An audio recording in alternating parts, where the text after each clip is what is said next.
बापू का घड़ा भर चुका है। अब मैं आज और इसी क्षण तुम्हें और तुम्हारे कौरव भाइयों के भार से इस धरती को मुक्त करा दूंगा।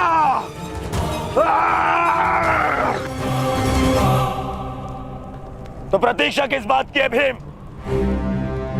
आ जाओ। तुम्हारे लिए तो मुझे शस्त्र उठाने की भी आवश्यकता नहीं है।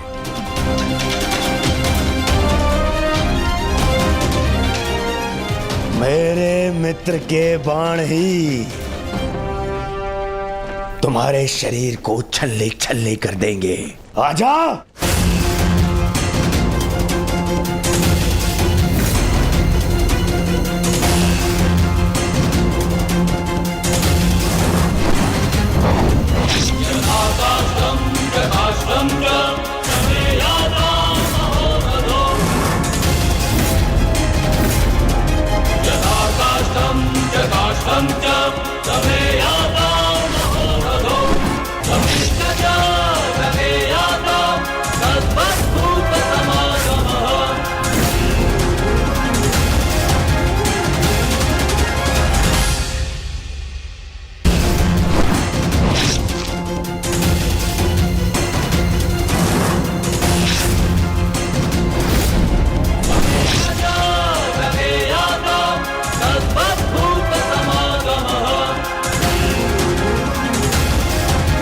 क्या हुआ अंगराज? कहां चला गया तुम्हारे बाणों का तेज? इससे अधिक पीड़ा तो मुझे कांटे दे देते।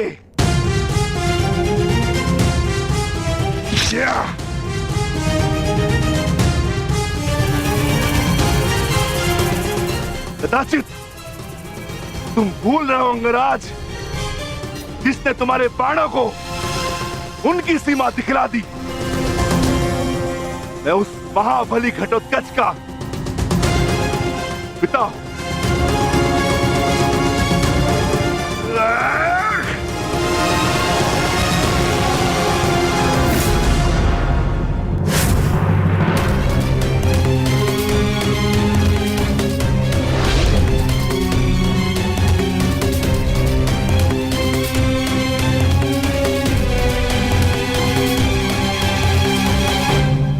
रुक जाओ। कौन?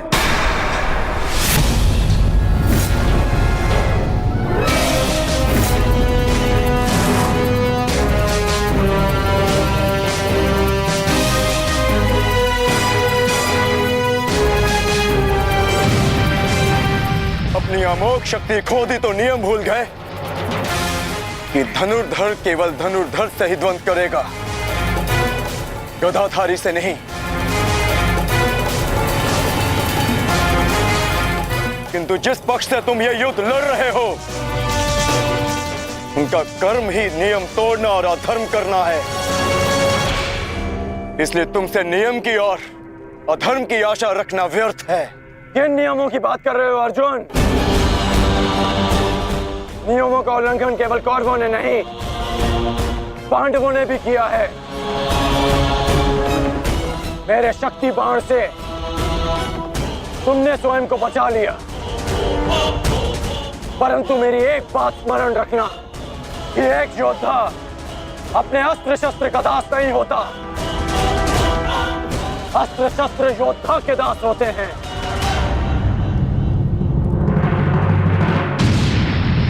तुम्हें परास्त करने के लिए मुझे किसी कवच और शक्ति की आवश्यकता नहीं है अर्जुन।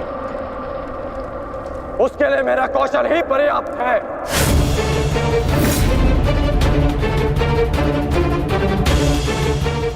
अब ना ही मेरे पास कोई शक्ति है और ना ही कोई कवच, इसलिए सावधान, क्योंकि अब मेरे बाण पहले से भी अधिक शक्तिशाली होंगे। बच सको तो बच लो अर्जुन।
तुम्हें अब जीवित नहीं छोड़ूंगा।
रुक जाओ!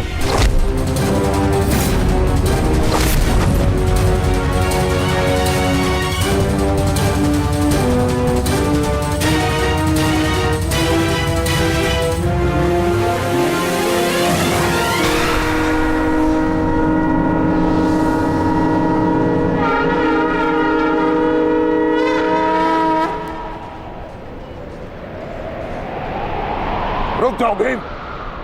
प्रतिक्रमण!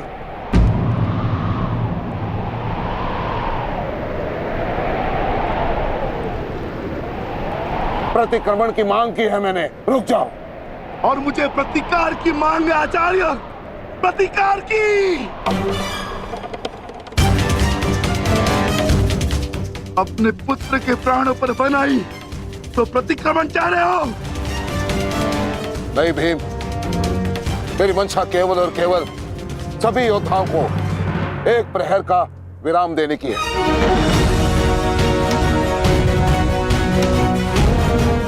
जिसकी आवश्यकता तुम्हें भी है। जाओ, अपने पुत्र का अंतिम संस्कार कर लो। ठहरो भीम!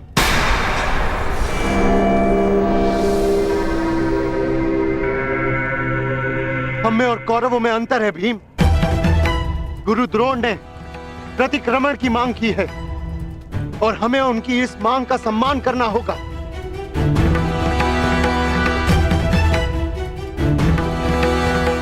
मत करो भीम, मत करो। छोड़ दो भीम, छोड़ दो इसे।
अश्वत्थामा,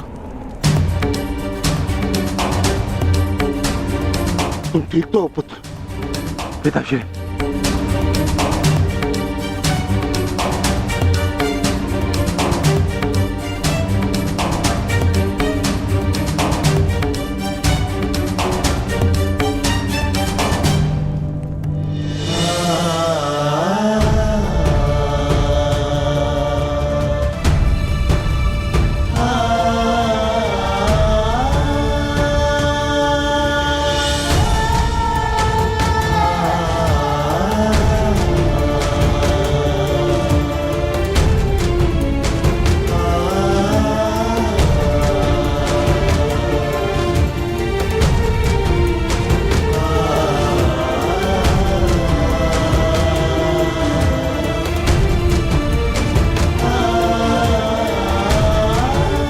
हम सब का जन्म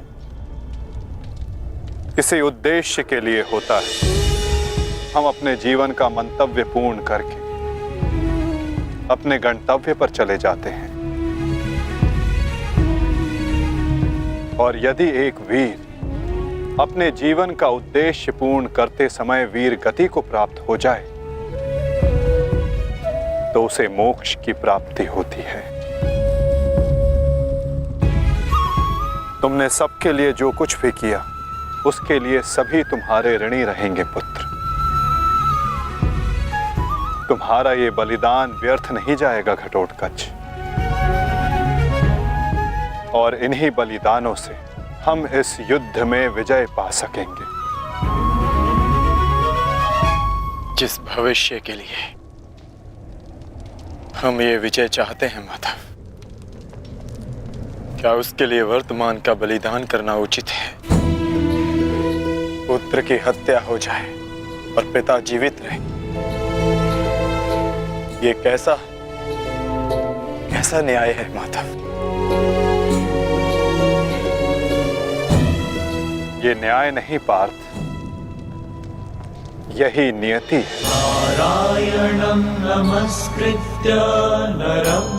धर्म स्थापना के लिए जिनका बलिदान आवश्यक है उन्हें अपना बलिदान देना होगा पार्थ। और जिनका जीवन आवश्यक है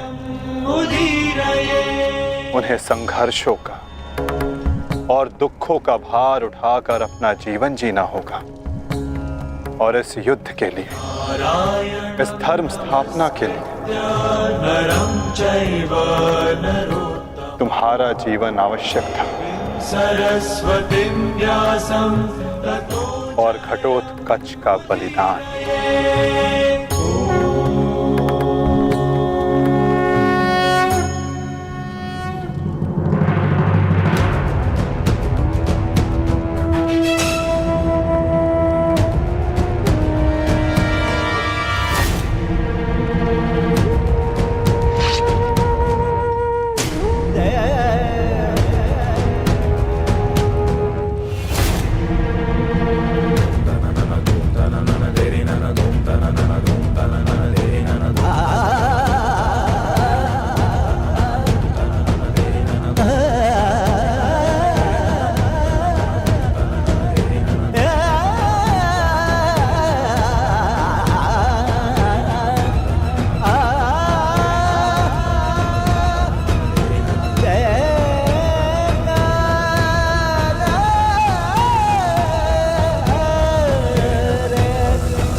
बहुत हो गया प्रतिक्रमण, अब प्रतिकार होगा।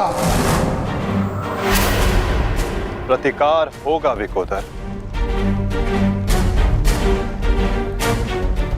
और वो भी उचित स्थान पर। और अब हमारा लक्ष्य होगा कौरव सेनापति द्रोण।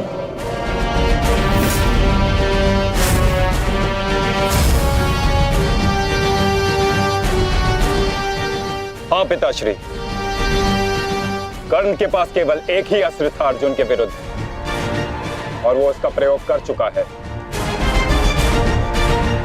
अब ना तो उसके पास कोई शक्ति है और ना ही कोई कवच, इसलिए अब वो हमारे लिए संकट नहीं, किंतु आचार्य द्रोण को रोकना अति आवश्यक है।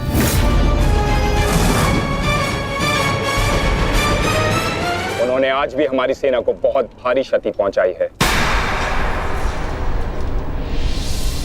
अब द्रोण का वध आवश्यक है।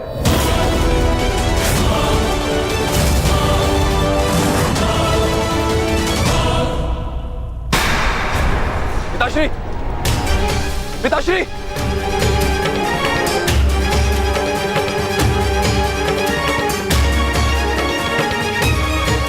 मैं कायरों की भांति युद्ध भूमि छोड़कर नहीं जाऊंगा। मैंने मित्र दुर्योधन को वचन दिया और मैं अपना वचन नहीं तोड़ सकता। एक बात का स्मरण रहे अश्वत्थामा कि धर्म अधर्म की बात करना हमें शोभा नहीं देता।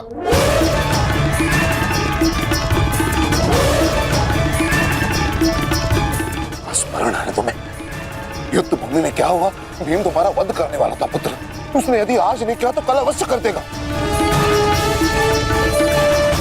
मेरे पास तुम्हारे मृत्यु देखने का साहस नहीं है, उतनी शक्ति नहीं है मेरे पास, उतनी शक्ति नहीं है मेरे पास पुत्र। यदि तुम चाहते हो कि मैं यह युद्ध लड़ूं तो तुम्हें युद्ध भूमि का त्याग देना होगा।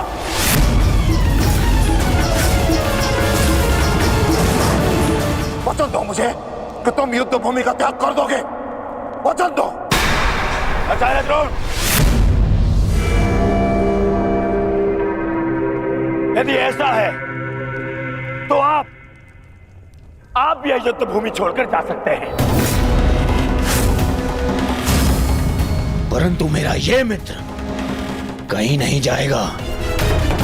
वैसे भी आप हमारे सेनापति हैं ना। सेनापति होने के पश्चात भी आप उन विपक्षियों का कुछ कर नहीं पाए, क्योंकि वो विपक्षी आपके प्रिय शिष्य हैं, इसलिए कुछ नहीं कर पाए हैं आप। शांत हो जाओ मित्र।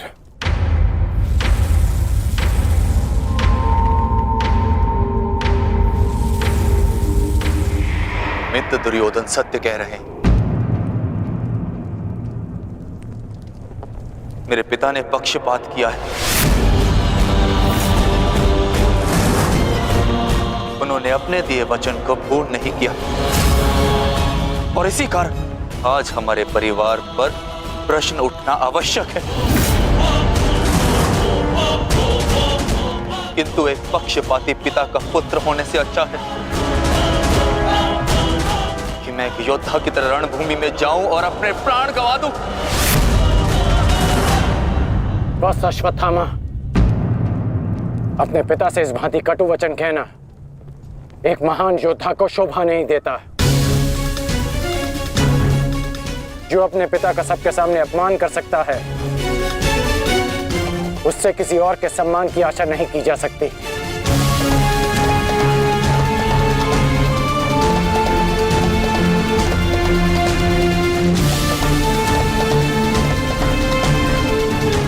क्षमा कर दीजिए पिताश्री, परंतु मैं इस युद्ध भूमि को छोड़कर कहीं नहीं जाऊंगा।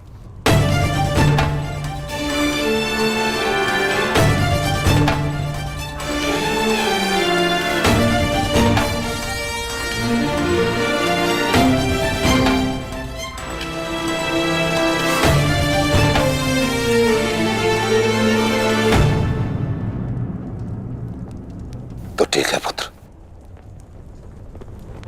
मैं तुम्हारी इच्छा का मान रखता हूं और आशा करता हूं कि नर्क से दूर रहने की शक्ति तुम्हारे पिंडदान में हो।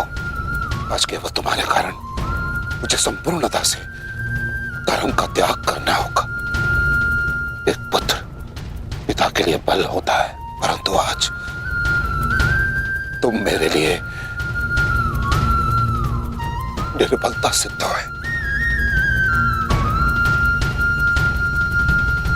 और आप भी सुन लीजिए युवराज, यदि मैंने अपने संपूर्ण जीवन काल में पुण्य किया है तो उन समस्त पुण्यों का मैं कवच निर्मित करता हूं। यदि अपने जीवन में मैंने अपने शिष्यों को समान रूप से देखा होगा तो इस कवच को कोई नहीं फेंक सकता, कोई नहीं।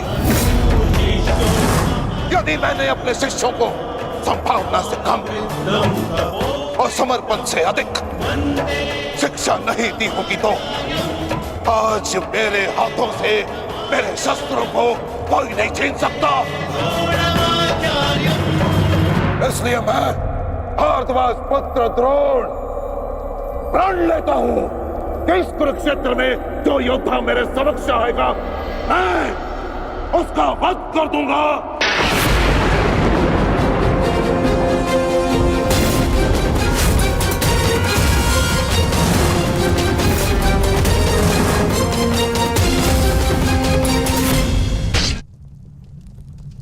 आचार्य द्रोण का वध करना सरल नहीं।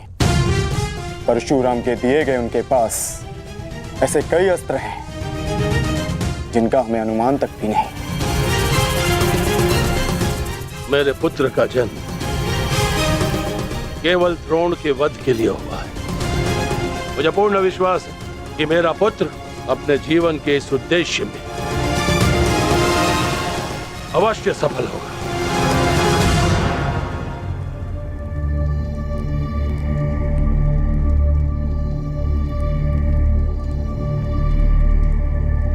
ये युद्ध सरल नहीं है कर्ण।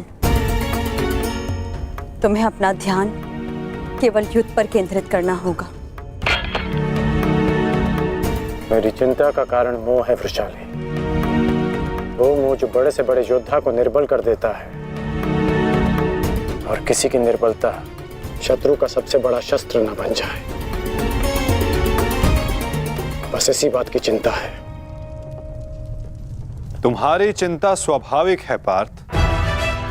आचार्य द्रोण का वध करना सरल नहीं है, धृष्टद्युम्न के लिए भी नहीं।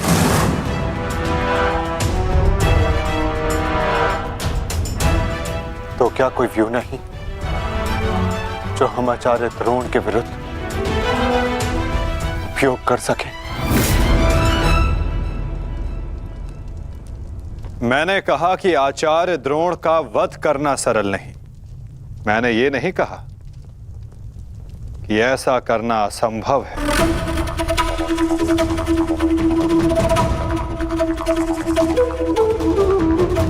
एक व्यू है जिसे आचार्य द्रोण भी नहीं तोड़ सकते।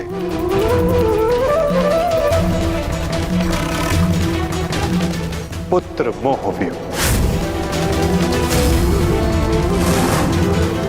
आचार्य द्रोण को परास्त करने का केवल एक ही अस्त्र है,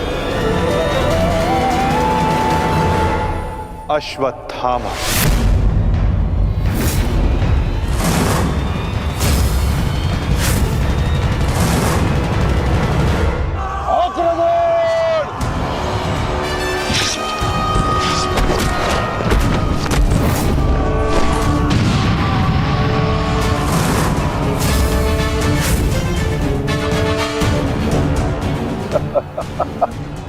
अच्छा है, तीसों भाई एक साथ मेरे समक्ष आ गए। अब नर्क तक की यात्रा के मार्ग में एकाकी अनुभव नहीं करोगे। सावधान देव।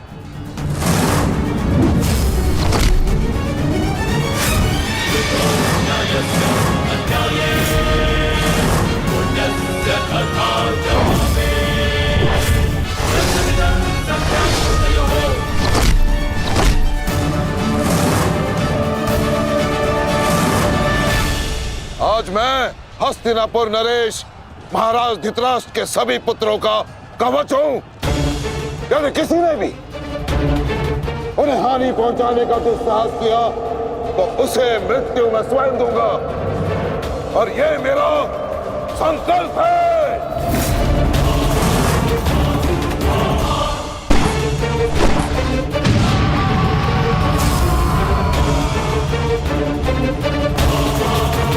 माधव, अश्वत्थामा को घेरने की योजना क्या है? हमारी योजना तो कब की प्रारंभ हो चुकी है पार्थ। क्या हुआ अश्वत्थामा? तुम्हारे पिताश्री कहाँ हैं?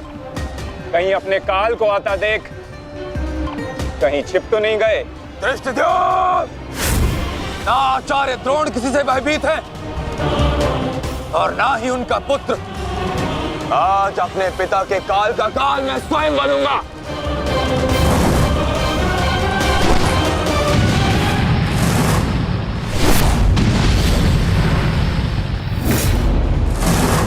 बस इतना ही सीखा है अपने पिता से?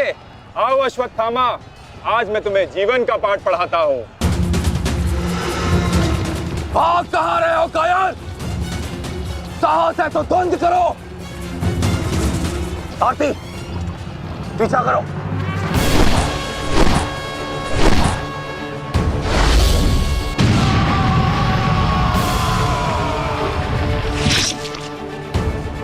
मित्र, अश्वत्थामा कहीं दिख नहीं रहा, कहीं वो शत्रु के घेरे में गिर ना जाए।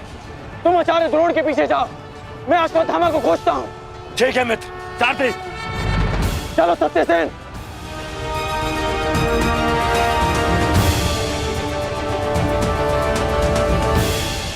तुम मेरे पिताश्री के काल हो, मेरे नहीं, परंतु आज मैं तुम्हारा काल बन कर आया हूं। सावधान।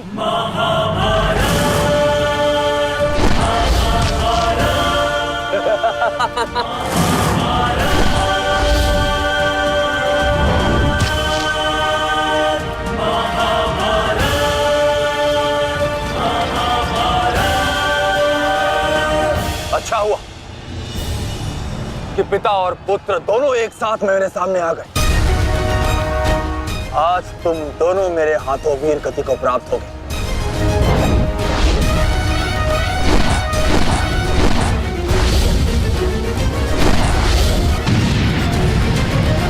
गुरुदेव, आज तो आपने भीम से अश्वत्थामा को बचा लिया था, किंतु कब तक? अब चाहे हमारा वध कर दो, किंतु हमने भी आज संकल्प लिया है कि मृत्यु दोनों पक्षों में होगी।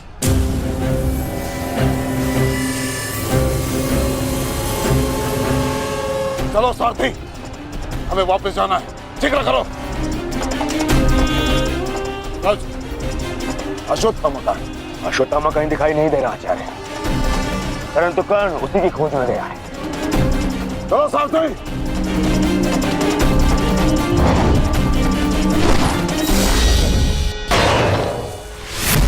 अब तुम्हारी सहायता के लिए ना कोई सैनिक है और ना कोई व्यू। अब तुम दोनों को मेरे हाथ से कौन बचाएगा? सावधान।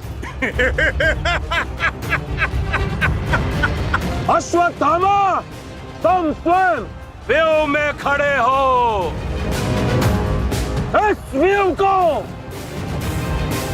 शमशान व्यू कहते हैं। कदाचित तुम्हारे पिता ने तुम्हें इस व्यू के विषय में बताया ही नहीं होगा। अपने चारों ओर देखो।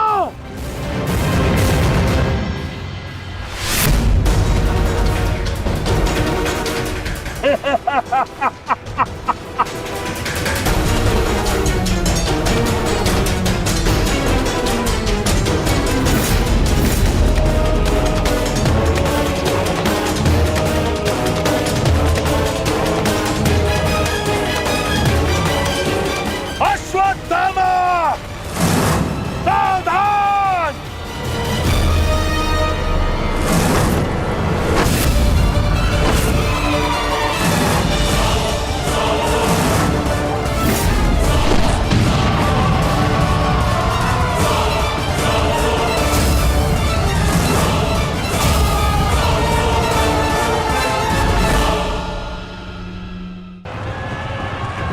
अश्वत्थामा, सावधान।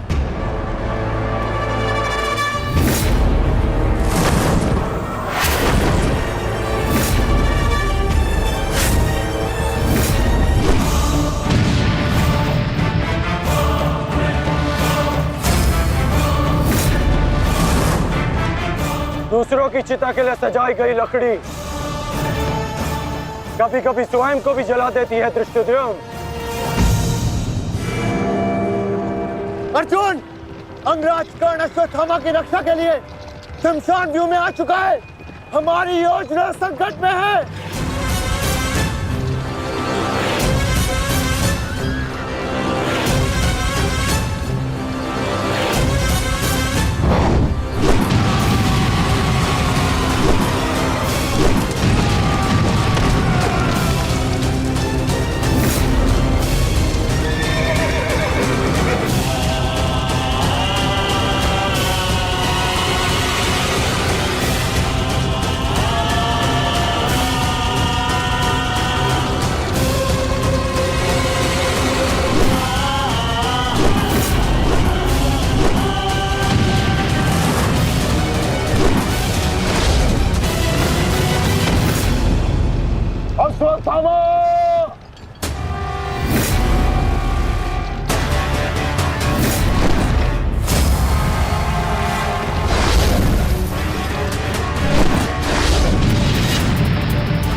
स्मरण है ना कि हमारा द्वंद्व का निर्णय आना अभी शेष है। मैं युद्ध का आह्वान देता हूं।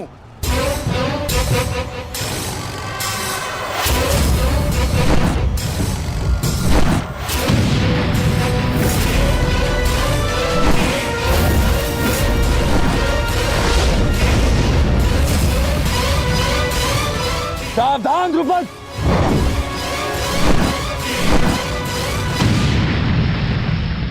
मेरा ही राज्य मुझसे ही छीनकर मुझे ही आधा राज्य भीख में दिया तुम्हारे पिता ने, और जिस आधे राज्य पर तुम शासन कर रहे हो वो मुझे स्वीकार नहीं है। इस अपमान का प्रतिशोध आज अवश्य लेकर रहूंगा। जो अपनी पुत्री का अपमान होने से न रोक सके वो अपने राज्य और अपने सम्मान की रक्षा क्या करेगा?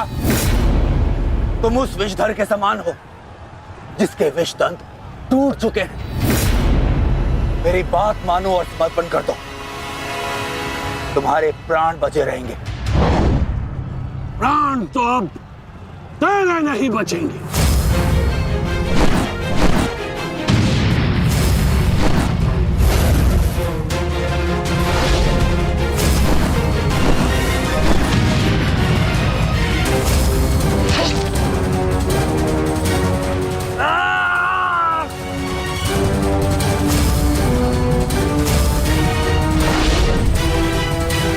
द्रुपद,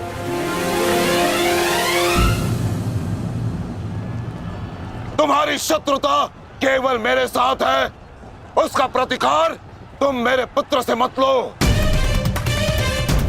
अन्यथा अनर्थ हो जाएगा। तुम्हारी गुरु दक्षिणा में मिला हुआ मेरा आधा राज्य तुमने अपने पुत्र को दिया, तो तुम्हारी शत्रुता का मूल्य भी तुम्हारे पुत्र को ही चुकाना होगा। सावधान!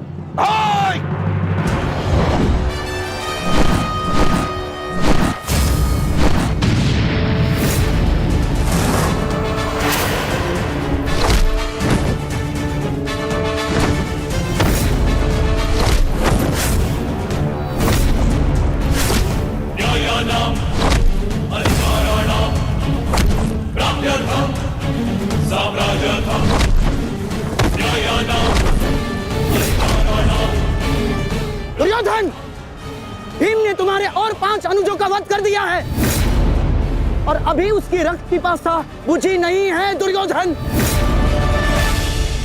और उस दिशा में देखो, द्रोण द्रुपद नरेश के साथ द्वंद्व में व्यस्त है। अब केवल तुम ही उस भीम को रोक सकते हो दुर्योधन, शीघ्रता करो। तो क्या द्वंद्व बीच में छोड़कर जाओगे दुर्योधन? उसके लिए उनका अनुज पर्याप्त है। दोस्त, आप जाइए, इनके द्वंद्व की कामना मैं पूर्ण करता हूं।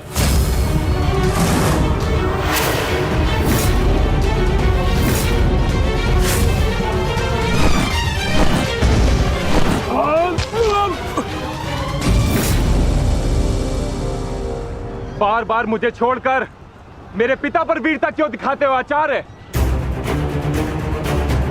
मुझसे द्वंद्व करो, मेरे जीवन का एक ही उद्देश्य है और वो है मेरे हाथों आपका वध। तब तक तुम्हें प्रतीक्षा करनी होगी धृष्टद्युम्न, क्योंकि जब तक द्रोण के हाथों में उसके शस्त्र है स्वयं काल भी उसका वध नहीं कर सकता। और स्मरण रहे धृष्टद्युम्न, तुम्हारे साथ साथ तुम्हारे जीवन का ये उद्देश्य भी उपहास बन के रह जाएगा। शस्त्र त्यागने की क्या आवश्यकता है द्रोण? प्रेम, सम्मान, धर्म तो तुम पहले ही त्याग चुके हो।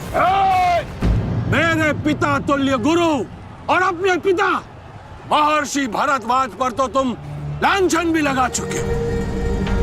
तुम्हारी आत्मा तो कब की मर चुकी है द्रोण, कब की। अब केवल यह शरीर है, इसे त्यागने का समय आ गया है और वो समय अभी है। सावधान द्रुपद!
अश्वत्थामा।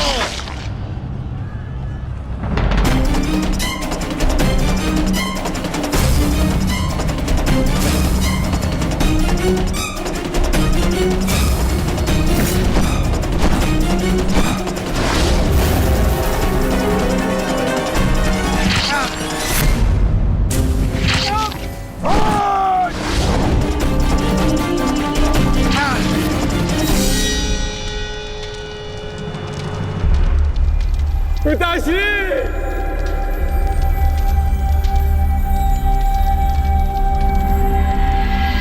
आचार्य द्रोण ने क्रोध में आकर अपने अग्नि शस्त्र से पांचाल नरेश को जीवित जला दिया है महाराज। अर्थात आचार्य द्रोण ने अपना वचन पूर्ण किया। उन्होंने द्रुपद का वध कर ही दिया। तुम देखना संजय, तुम देखना संजय, एक दिन पांडवों का अंत भी निश्चित है। और दुर्योधन? दुर्योधन कहाँ है संजय?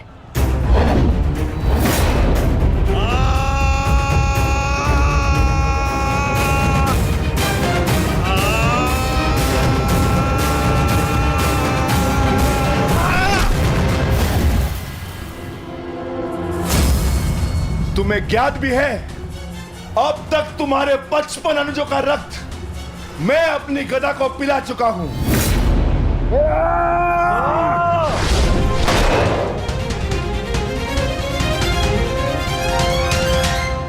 अश्वत्थामा, अश्वत्थामा, उठो उठो पुत्र, उठो।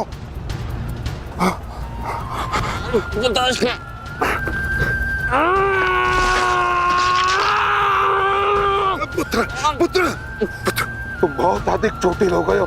तुम एक काम करो, तुम शिविर में जाओ, जाओ। नहीं पिताश्री, मैं कोई बालक नहीं हूँ पिताश्री जो इस चोट से हार जाऊंगा। एक योद्धा रणभूमि छोड़कर नहीं जाता पिताश्री। मेरी बात मानो, तुम्हें बहुत आवश्यक है, वहां जाना। जाओ शिविर में जाओ, जाओ पुत्र, मेरी बात मान लो, जाओ जाओ पुत्र। अनर्थ कर दिया तुमने द्रोण। मुझे मेरे पिता की मुखाग्नि देने का अवसर भी नहीं दिया। अब तुम्हें आर्य भी मेरे हाथों से नहीं बचा सकते।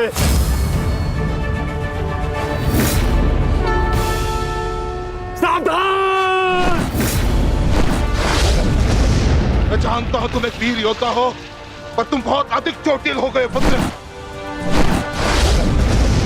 तुम इस अवस्था में युद्ध नहीं कर सकते।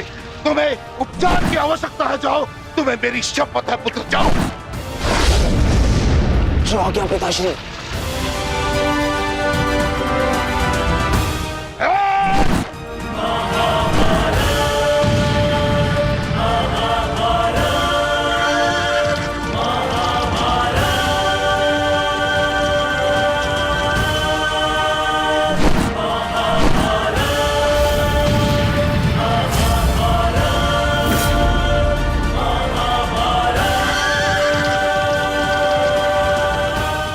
अश्वत्थामा जा रहा है पार्थ। भीम और युधिष्ठिर को संकेत भेजो।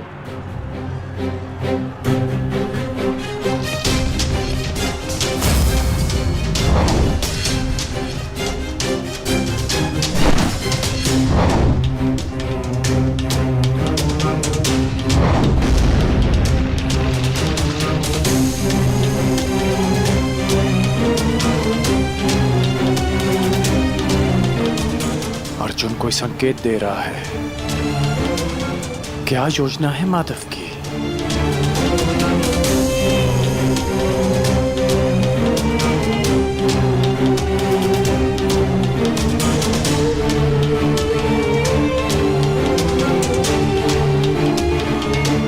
जाना तो नहीं चाहता, परंतु माधव का संकेत है, मुझे जाना होगा। प्रतीत होता है तुम्हारे जीवन के कुछ प्रहर अभी शेष है।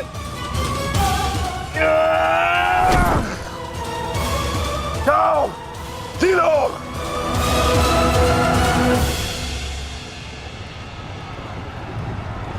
सारथी, आगे बढ़ो।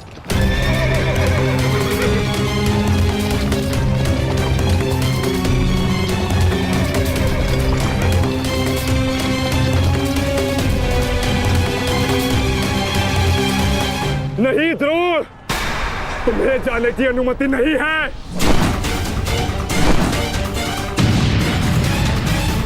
कर्ण, अश्वत्थामा की सहायता करो।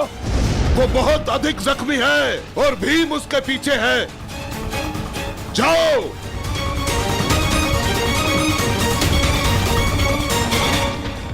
नहीं, मैं कर्ण को जाने नहीं दूंगा आचार्य।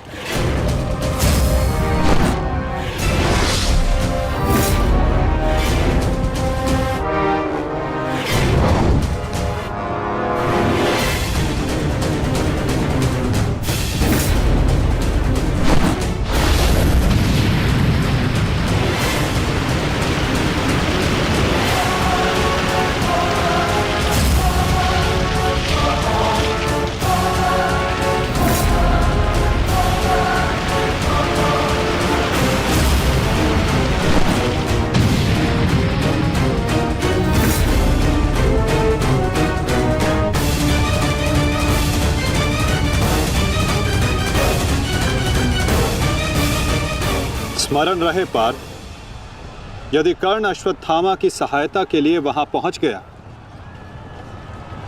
तो हमारी योजना विफल हो जाएगी।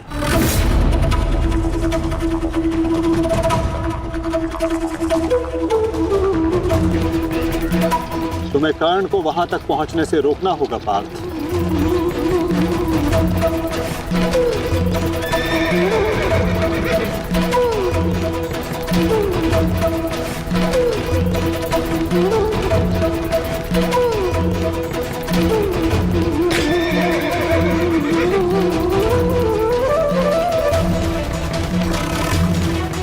हमें केवल अश्वत्थामा के साथ बने रहना है।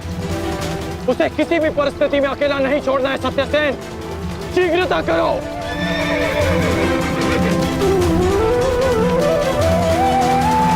माधव, हमें कर्ण को रोकना होगा, अन्यथा हमारी योजना विफल हो जाएगी और आचार्य द्रोण का वध करना असंभव हो जाएगा।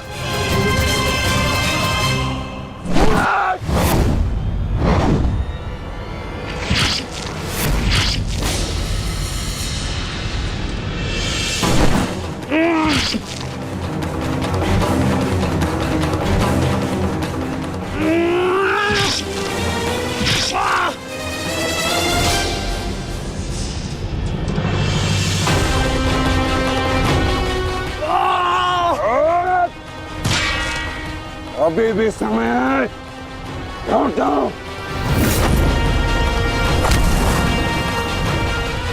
मैं तब तक यहां से नहीं लौटूंगा जब तक आपके प्राण नहीं ले लेता आचार्य।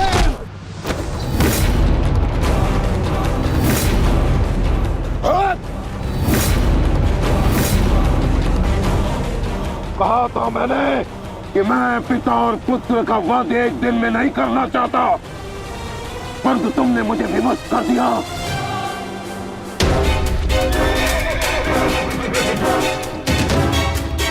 चलिए माता, कर्ण के पीछे चलिए। नहीं पार्थ,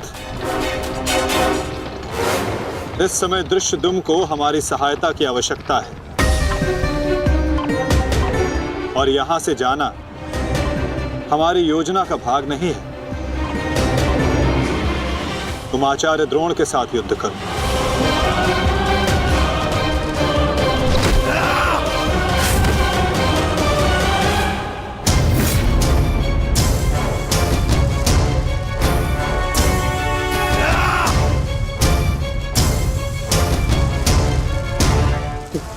दूर हटो, मैंने कहा दूर हटो, मैंने तब परिणाम ठीक नहीं होगा। दूर हटो। देखा देश, अंत समय आने पर भी कुछ मूर्खों की अकड़ नहीं जाती, उनकी अकड़ उनके मृत्यु के साथ ही जाती है।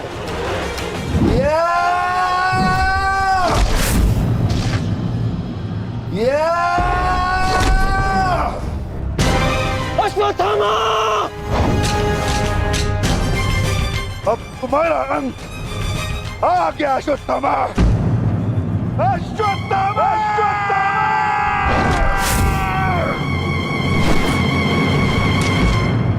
ये तो भीम का स्वर है।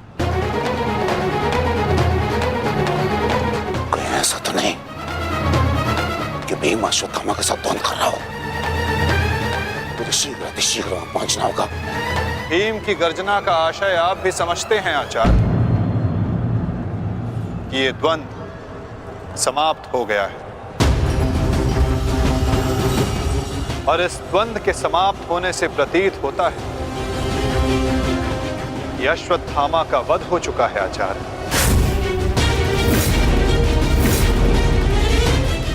असंभव, असंभव नहीं है माधव। तो द्रोण का पुत्र अश्वत्थामा, और जब तक द्रोण जीवित है अश्वत्थामा को कुछ नहीं हो सकता। मेरा हृदय कहता है कि मेरा पुत्र जीवित है, कुछ नहीं हुआ उसे। और वैसे भी मुझे आपके बातों पे विश्वास नहीं है माधव।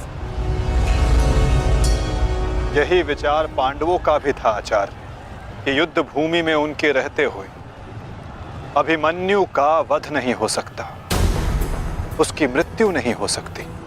परंतु ऐसा नहीं हुआ आचार्य। जब काल के रूप में जयद्रथ आ सकता है तो काल के रूप में विकोदर भीम भी आ सकते हैं। काल की गति को कोई नहीं रोक सकता आचार्य।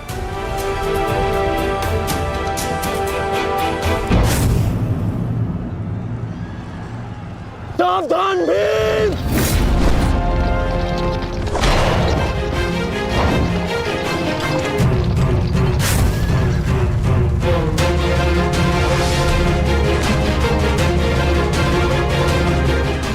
अश्वत्थामा, अश्वत्थामा, तुम ठीक हो?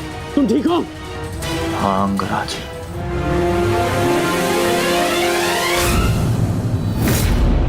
ये तो भीम पुत्र सुत्सोम है। ये भीम कहाँ है? वो वही है जहां उन्हें होना चाहिए।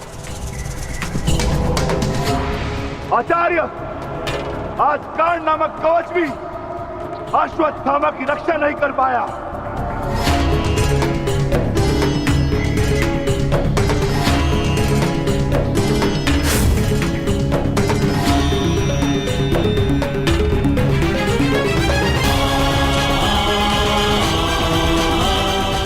ये पांडवों की योजना है, मुझे आचार्य द्रोण से दूर रखने के लिए। अंगराज, आप कहना क्या चाहते हैं? क्या कहना चाहते हैं अंगराज? आज पांडवों का लक्ष्य तुम नहीं, आचार्य द्रोण है। और सत्य है ये, मेरा पुत्र अभी तक जीवित है, कुछ नहीं हुआ उसे। सत्य कहो, सत्य कहो भीम।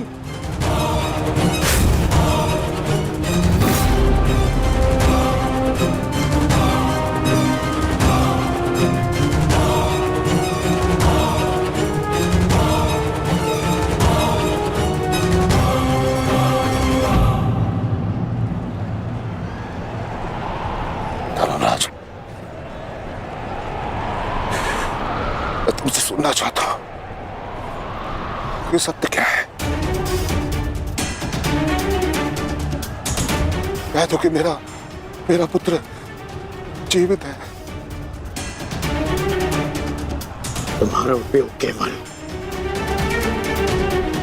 मेरा ध्यान भटकाने के लिए था। मुझे इस बात का आभास क्यों नहीं हुआ? आचार्य द्रोण के प्राण संकट में है। चलो अश्वत्थामा, चलो। सत्य कह दो कि आज भी मेरा पुत्र जीवित है, कुछ नहीं हुआ उसे, कोई उसका वध नहीं कर सकता। कहता एक बार। युद्ध भूमि में तुम्हारा विकोदर भीम के साथ रहना अनिवार्य है युधिष्ठिर, क्योंकि आचार्य द्रोण जानते हैं कि विकोदर भीम असत्य बोल सकते हैं।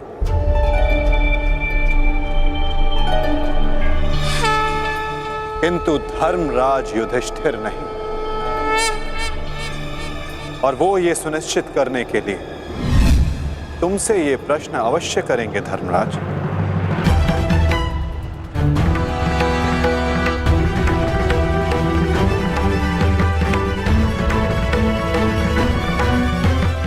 आप मेरे शत्रु हैं आचार्य, कौरवों के सेनापति। ये आवश्यक नहीं कि मैं आपके हर प्रश्न का उत्तर दूं। शीघ्र करो सत्यसेन। प्रश्न का उत्तर तुम्हें देना होगा धर्मराज। भले मैं कौरवों का सेनापति हूं, परंतु ये मत बोलो कि मैं तुम्हारा गुरु भी हूं। इसमें सत्य तुम्हें कहना होगा, बताना होगा मुझे। मेरा पुत्र जीवित है और यही सत्य है, मुझे पता है। बता दीजिए आचार्य द्रोण को सत्य क्या है? अधर्म को उसके घर में पराजित करने के लिए अधर्म की चौखट पार करनी ही पड़ती है युधिष्ठिर। ये सत्य है आचार्य द्रोण कि भीम ने अश्वत्थामा का वध कर दिया।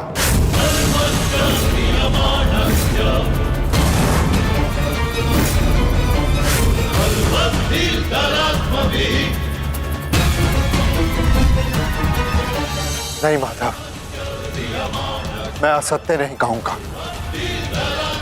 तुम्हें असत्य नहीं कहना है युधिष्ठिर। विकोदर भीम अश्वत्थामा नामक हाथी का वध करेंगे।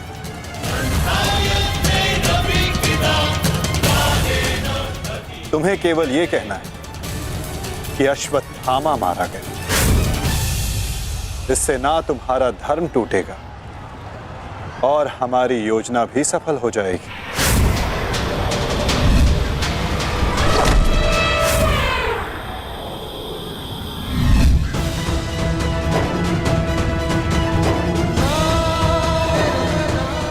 पुनः एक बार कह दो धर्मराज कि ये सत्य है।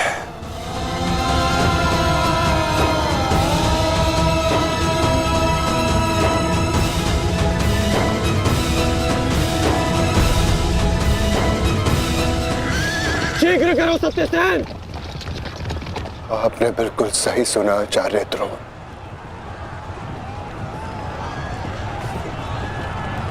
अश्वत्थामा मारा गया।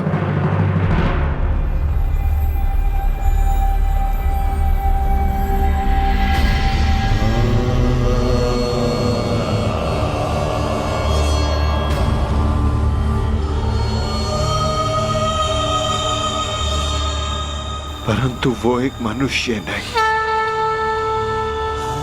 एक हाथी था।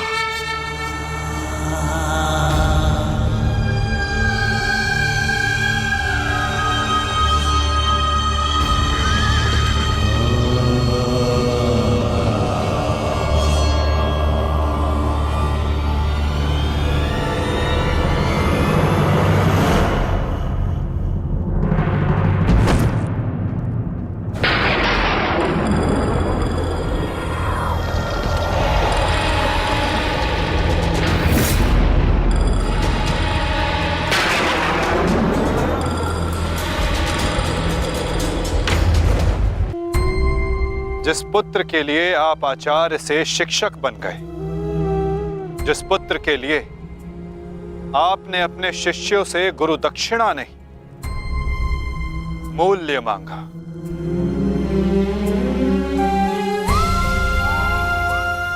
और उसी पुत्र के कारण आप एक एक करके अधर्म की सीढ़ियां चढ़ते चले गए आचार्य। मनुष्य प्रेम में उत्थान करता है, परंतु मोह में केवल उसका पतन होता है आचार्य। आप जिसे पुत्र प्रेम समझते रहे वो पुत्र प्रेम नहीं, पुत्र मोह था आचार्य, और वही आपके पतन का कारण भी।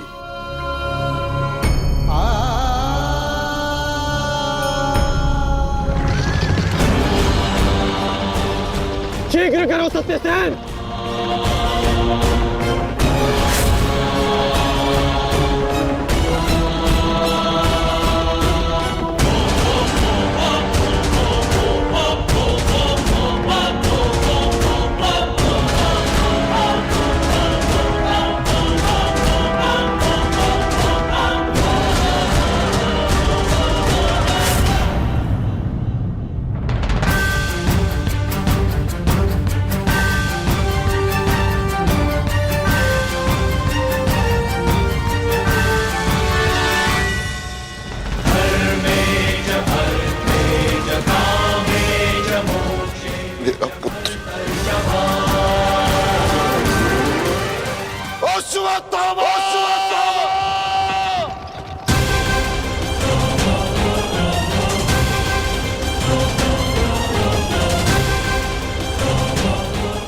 आपके साथ छल हुआ है आचार्य।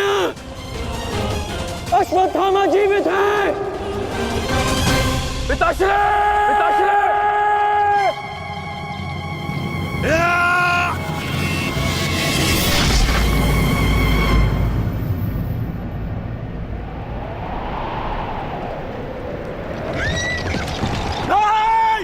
आचार्य!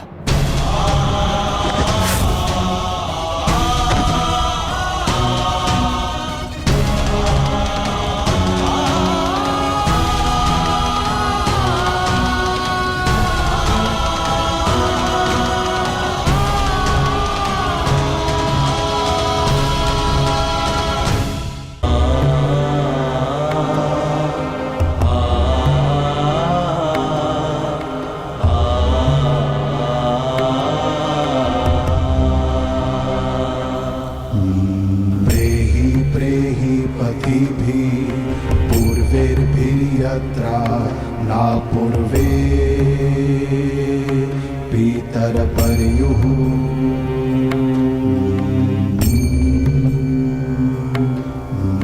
भूभराजना स्वधया मदन्तायमं पश्यासि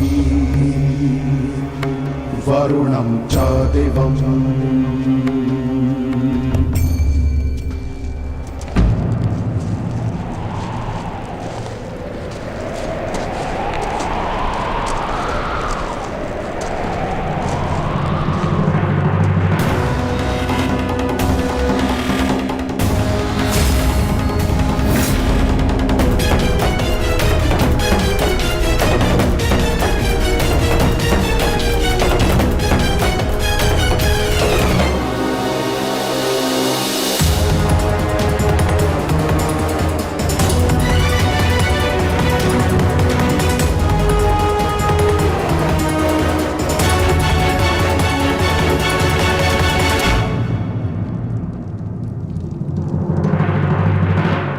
लोभी, कुटिल, छलिया, कपटी, महाविनाशी, ये सारी उपाधि इस दुर्योधन की थी। परंतु आज युधिष्ठिर तुमने मुझसे ये सारी उपाधियां छीन ली और अपनी बना ली। आज तुम इन सारी उपाधियों के सम्राट बन गए।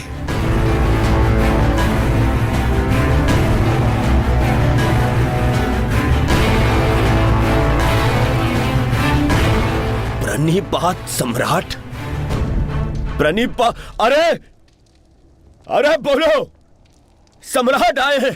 छल सम्राट युधिष्ठिर की जय बोलो, बोलो, छल सम्राट युधिष्ठिर की जय।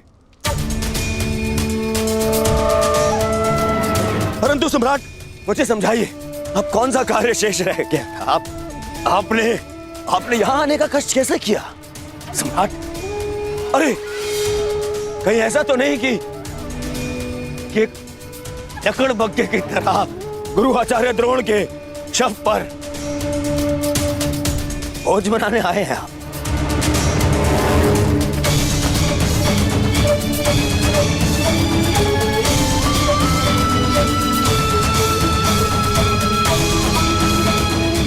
भोज बनाने आए हैं?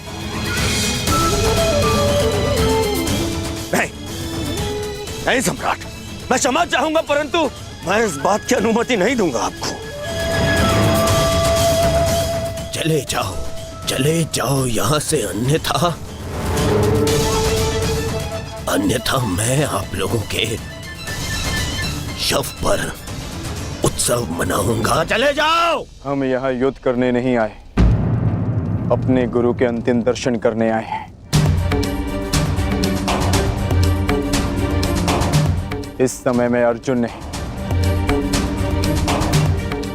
अपने गुरु का शिष्य हूं। हम पांडु पुत्र होने के नाते नहीं, परंतु कुरुवंशी होने के नाते उनके अंतिम दर्शन करने आए हैं। नहीं तुम्हें इस युद्ध में विजय मिलेगी और ना ही अपने गुरु के दर्शन।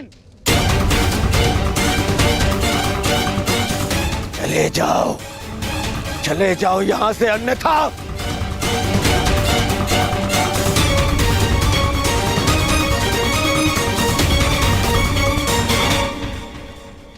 गुरु द्रोण के अंतिम दर्शन करने का अधिकार सबको है।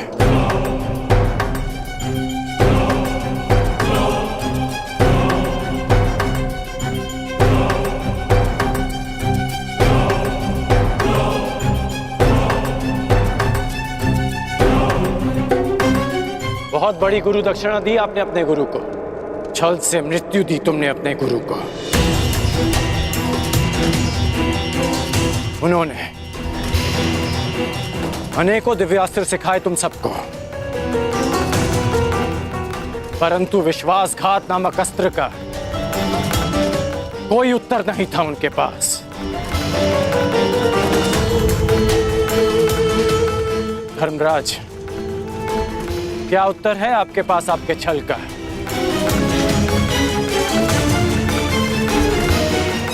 बताइए। मेरा चयन बिल्कुल ठीक था। दुर्योधन तुमसे बेहतर राजा होगा।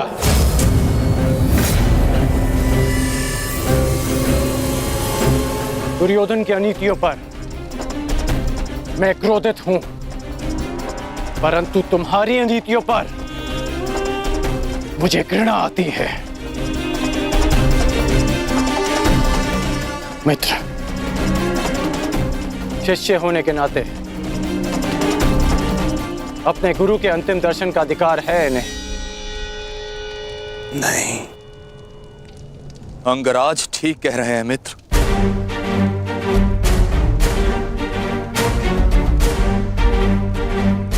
इन्हें अधिकार है।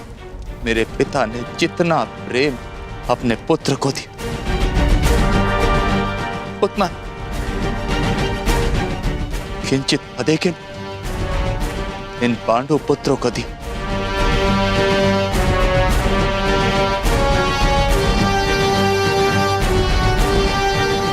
उससे भी अधिक इस अर्जुन को। एक पुत्र अपने पिता का ऋण चुकाता है, उसे जीवन देने का ऋण। मैं भी अपने पिता के दिए जीवन का ऋण चुकाऊंगा, और वो ऋण पांडवों को चुकाना होगा।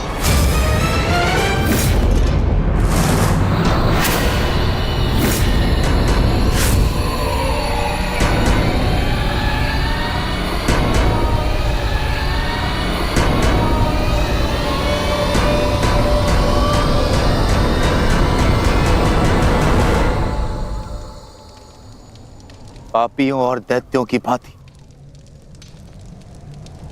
तुम लोगों ने विद्या पर लांछन लगाया है।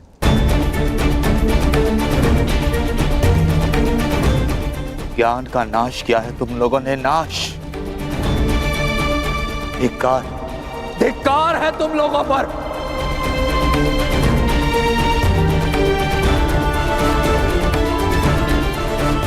पांडव पुत्रों,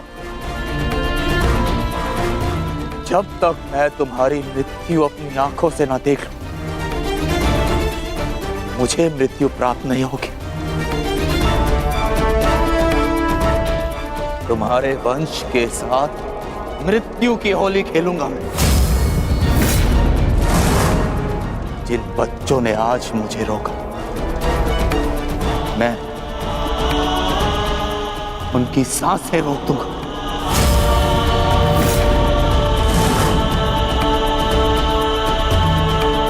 मुझे रोका,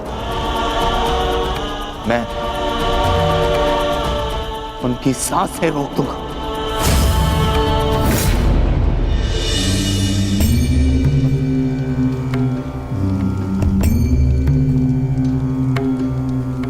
प्रेहि प्रेहि पथिभिः पूर्वैर्भिर्यत्र न पूर्वे पितरपर्युः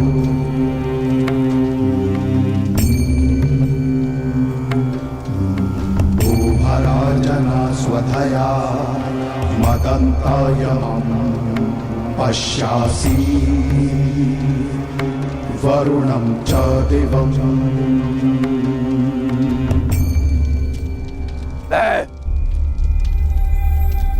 द्रोण पुत्र अश्वत्थामा ये प्रण लेता हूं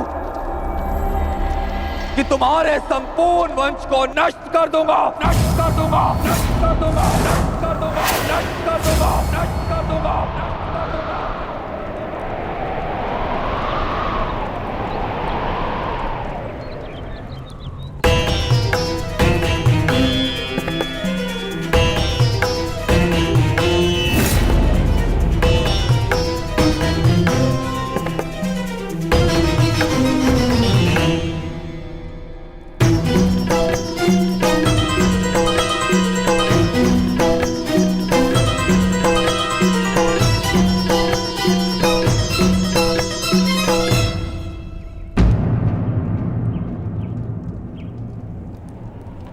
क्या सोच रही हो सखी? असंख्य चिताएं, असंख्य अग्नि जलकर भस्म हुआ मेरा मान, मेरा सम्मान, मेरा अभिमान, मेरे सभी संबंध, ये सब लाभ भी तो हानि को ही मिले।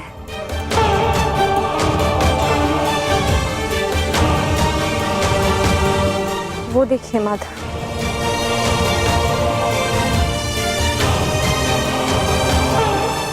भ्राता धृष्टद्युम्न के जीवन का गणित संपूर्ण हुआ।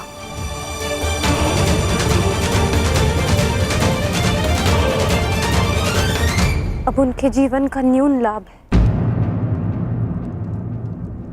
इस जटिल गणित में न केवल हानि और लाभ है सखी, इस गणित के अनेकों कोण भी हैं। उधर देखो, तुम्हारी पुत्र वधू खड़ी है।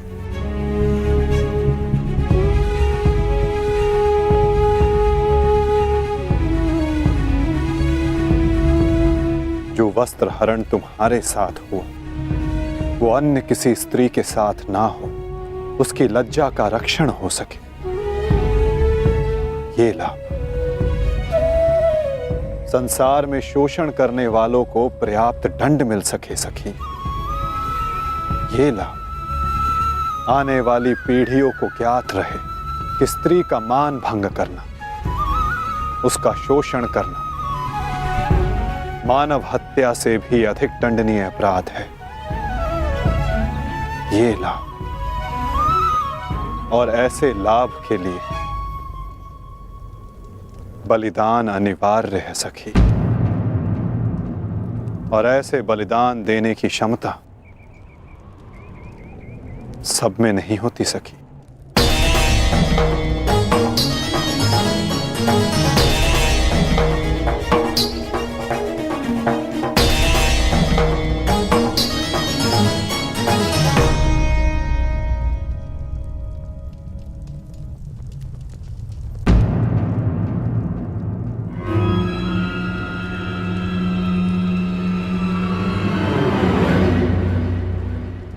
सुप्रिया का संदेश आया है भगत ग्राम से।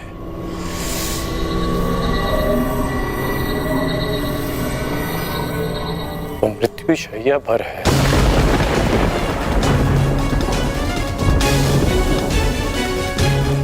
इसमें लिखा है कि उसके पास अधिक समय नहीं बचा। हमें शीघ्र अतिशीघ्र उसके पास पहुंचना होगा कर। उसे तुम्हारी आवश्यकता है।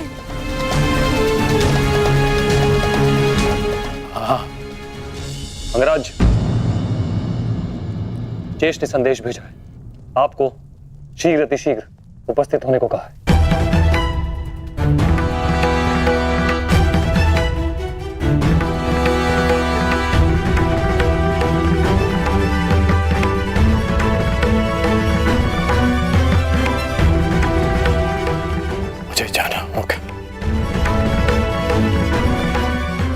दुर्योधन के पास जाना होगा।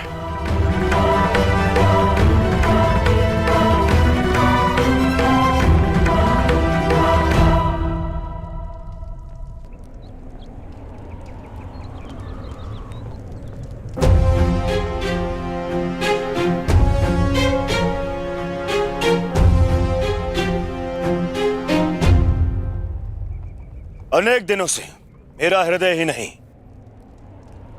मेरा मन भी जो चाहता था आज वो पूर्ण होने जा रहा है। दुर्योधन की पताका और हस्तिनापुर का ध्वज दोनों ही अब बलशाली होने जा रहे हैं।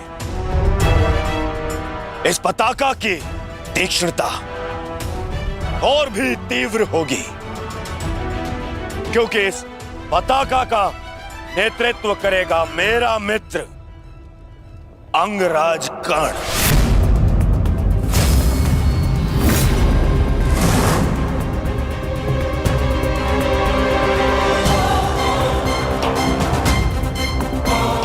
मित्र, आज से मैं निश्चिंत हो गया। मुझे पूर्ण विश्वास है कि तुम्हारे नेतृत्व में इस युद्ध में विजय हमारी ही होगी। आज से हमारी सेना के सेनापति हो तुम।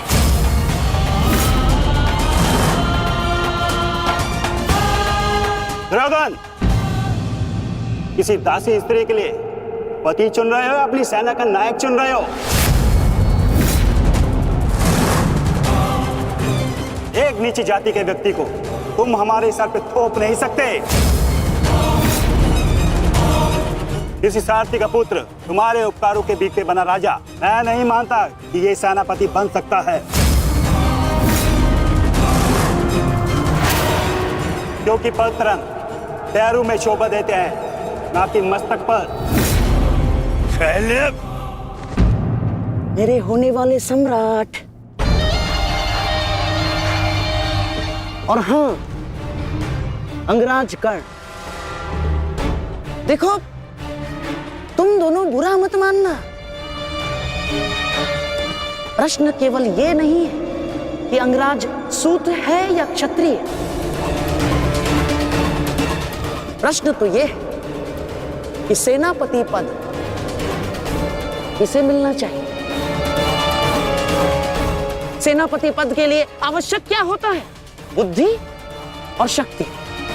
और अंगराज, आपके बुद्धि पर किसी को कतई संदेह नहीं ना, परंतु संदेह है तो केवल और केवल आपकी शक्ति पर। अंगराज अभेद थे, अब नहीं है। कवच और कुंडल भी था इनके पास, अनेकों अस्त्र थे जो अब नहीं है, जो अब अंगराज खो चुके हैं। और हाँ, खास बात तो यह है, अर्जुन के लिए जो अस्त्र था वो भी आप खो चुके हैं। तो इसका पूर्ण अर्थ यह है दुर्योधन कि अंगराज अब उस बूढ़े शेर की भांति हो गए, जिसके दांत भी टूट गए हैं और पंजे के नाखून भी झड़ चुके हैं। और ऐसे शेर के साथ चूहे भी व्यंग करते हैं। अब महाराज शल्य को देखो, इनकी शक्ति और भव्य सेना की सहायता से हम विजय प्राप्त कर सकते हैं। अब यदि अंगराज आपके परम मित्र हैं तो वो भी इस बात को मानेंगे, हैं? क्यों अंगराज? अमश्री, मुझे कर्ण की मित्रता पर कोई संदेह नहीं है। जिसने अपना सबसे महत्वपूर्ण शस्त्र मेरी सुरक्षा के लिए उपयोग कर लिया, और ना ही उसके शौर्य पर। संदेह तो मुझे शैल्य पर है, क्योंकि कायरों के भांति रण छोड़कर भागना सबसे पहले इन्हें आता है। एक नहीं, दो बार अवसर मिला इन्हें, पर इन्होंने क्या किया? रण छोड़कर भाग गए, एक ऐसे चूहे की तरह जो केवल शेर की दहाड़ सुनकर ही भाग जाता है, भाग जाता है। इस चूहे को मैं ना तो अपनी सेना का सेनापति बनाऊं और ना ही अपने दासियों का पति। मूर्ख हो मूर्ख, तुम दोनों मूर्ख हो। एक मूर्ख का सम्राट और एक मूर्ख का सेनापति। तुम दोनों मूर्खों को लगता है पांडवों पे विजय पाओगे? बस मद्रराज,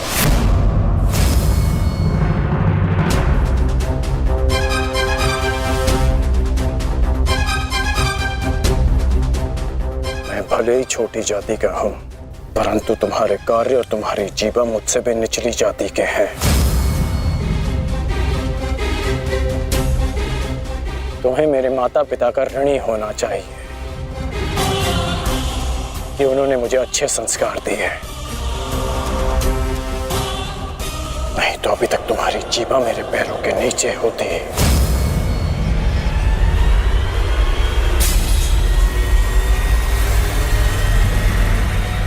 अब एक और शब्द अपनी जीवा से निकाला